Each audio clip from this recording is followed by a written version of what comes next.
ನಮಸ್ಕಾರ ವೀಕ್ಷಕರೇ, ಅಂಗನವಾಡಿ ಕಾರ್ಯಕರ್ತೆ ಹಾಗೂ ಸಹಾಯಕಿ ಹುದ್ದೆಗಳ ನೇಮಕಾತಿ ನಡೀತಾ ಇದೆ. ಸೊ ಇಲ್ಲಿ ಒಟ್ಟು ಹುದ್ದೆಗಳು 470 ಹುದ್ದೆಗಳಾಗಿರ್ತವೆ. ಸೊ ಅದರಲ್ಲಿ ನೋಡಬಹುದು ವೀಕ್ಷಕರೇ, ಅಂಗನವಾಡಿ ಕಾರ್ಯಕರ್ತೆಯರು 159 ಹುದ್ದೆಗಳು ಖಾಲಿ ಇರ್ತವೆ. ಅದರಲ್ಲಿ ಸಹಾಯಕಿ ಹುದ್ದೆಗಳು 311 ಹುದ್ದೆಗಳು ಖಾಲಿ ಇರ್ತವೆ.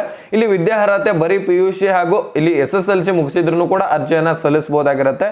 ವಯಸ್ಸಿನ ಮಿತಿ 19 ರಿಂದ 35 ವರ್ಷದ ಒಳಗಿನ ಅಭ್ಯರ್ಥಿಗಳು ಅರ್ಜಿಯನ್ನ ಸಲ್ಲಿಸಬಹುದು. ಇಲ್ಲಿ ವೇತನ ಶ್ರೇಣಿ 15,000 ವರೆಗೂ ಕೂಡ ನಿಮಗೆ ಆದಾಯ ಇರುತ್ತೆ ಸ್ಟಾರ್ಟಿಂಗ್. ಸೊ ಇಲ್ಲಿ ಆಯ್ಕೆಯ ವಿಧಾನ ಮೆರಿಟ್ ಪಟ್ಟಿ ಮೇಲೆ ಆಯ್ಕೆ ಮಾಡ್ಕೋತಾರೆ. ನೀವು SSLC ಹಾಗೂ PUC ಯಲ್ಲಿ ತೆಗೆದುಕೊಂಡಿರುವಂತಹ ಒಂದು ಮೆರಿಟ್ ಪಟ್ಟಿಯಲ್ಲಿ ಒಂದು ಆಯ್ಕೆಯನ್ನ ಮಾಡ್ಕೋತಾರೆ. ಸೊ ಅದಾದ್ಮೇಲೆ ನೀವು ಅರ್ಜಿ ಸಲ್ಲಿಸಲಿಕ್ಕೆ ಒಂದು ದಿನಾಂಕಗಳು ಕೂಡ ಕೊಟ್ಟಿದ್ದಾರೆ. ಈಗಾಗಲೇ ಅರ್ಜಿ ಪ್ರಾರಂಭವಾಗಿದೆ. ಅರ್ಜಿ ಸಲ್ಲಿಸಲಿಕ್ಕೆ ಕೊನೆಯ ದಿನಾಂಕ ಇದೇ 13/9/2023 ಆಗುತ್ತೆ. ಸೊ 13ನೇ ತಾರೀಕು ಕೊನೆಗೊಳ್ಳುತ್ತೆ. ಅದಕ್ಕಿಂತ ಮುಂಚೆ ಬೇಗನೆ ಅರ್ಜಿ ಸಲ್ಲಿಸಿ. ಇದಕ್ಕೆ PDF ಲಿಂಕು, ಅರ್ಜಿ ಸಲ್ಲಿಸುವ ಲಿಂಕು ನಿಮಗೆ ಬೇಕಂದ್ರೆ ಮೇಲೆ ಹೈಲೈಟ್ಸ್ ನಲ್ಲಿ ಟೆಲಿಗ್ರಾಮ್ ಚಾನಲ್ ಲಿಂಕ್ ಇರುತ್ತೆ ಅಥವಾ ಬಯೋದಲ್ಲಿ ಟೆಲಿಗ್ರಾಮ್ ಚಾನಲ್ ಲಿಂಕ್ ಇರುತ್ತೆ. ಸೊ ಅಲ್ಲಿಂದ ಜಾಯಿನ್ ಆಗಿ. ಸೊ ಅಲ್ಲಿ ನಿಮಗೆ